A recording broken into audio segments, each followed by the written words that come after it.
We have Chris Gehringer here on the channel, the mastermind behind the mastering of all these massive hits that you've probably heard on the radio or anywhere else in these past couple of decades. So I'll let you introduce yourself, Chris. Thank you so much for taking the time to come on the channel. Thanks for having me. I'm Chris Gehringer, partner, senior engineer at Sterling Sound, Edgewater, New Jersey.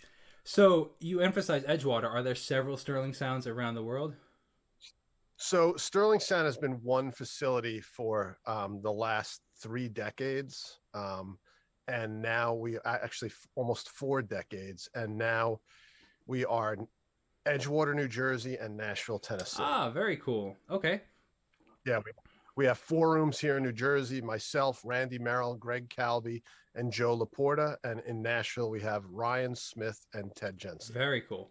You know what? I got to look back at my emails from like 10 years ago when I first started doing music. There was some sort of the studio name sounds so familiar, and I just maybe that's why I was maybe talking to somebody back then but they were based in Nashville, yeah. So that's why maybe that rings a bell. Oh no, we've only been in Nashville for okay. Then it must have now. Been a similar name then.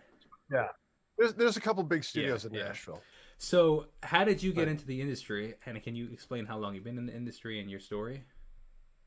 Sure. So when I was a teenager, I was like just completely like into music. Like I would come home from school and just listen to records and, go to record stores and buy records. And it had always been something I was passionate about. And I was going to go to college. I was going to go to college for film. And I decided that, I really wanted to be in music. So I started doing live sound for some local bands just by chance. Like I lied to somebody about that I knew how to do it. And they're like, oh, come do our show tonight. And I had kind of been reading about it and learning about it. And back then there was no internet, so you had to read books or magazines about it. So I kind of lied my way into it. I did it and they hired me back. And then another band hired me and another band hired me. And then I just kept, doing it. And then I decided to go to a 1-year audio engineering school, the Institute of Audio Research, now defunct, but it was in the Village in Manhattan. And I went there for a year. I didn't even graduate. And then I started working in studios. And from working in a recording studio, I got into a mastering studio. And I've been mastering for, I think, 35 years Wow, now. very interesting. So I've been in music for almost 40, but mastering. I love that, man. It's amazing. So that's part of the reason I love having these conversations is because I like showing that it's actually possible to make a career inside the music industry, because everybody tells you that it's impossible or it's 1 in a million, but it is possible to make a career in, by your definition, a very successful career in the music industry.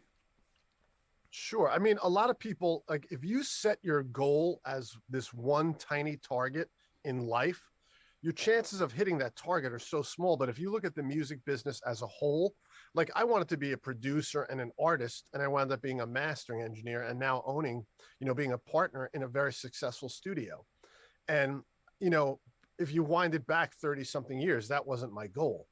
But because these opportunities came my way and I realized like, hey, I could do this and this is cool. I just kept trying new things and wound up in mastering. Absolutely. So that's a great perspective, keeping the open perspective, like being open to change and being open to opportunities as they present themselves. And you might find something that you love in that opportunity.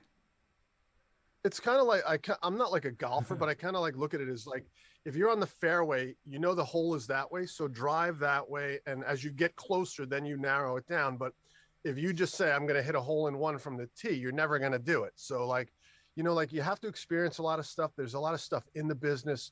There's management, there's A&R, there's live sound, there's clubs, there's so many things. And if you experience all of them, you may find that you're better at one than another, I completely relate to that. I would have never thought that YouTube would have been the picture for me. And then here I am on YouTube. So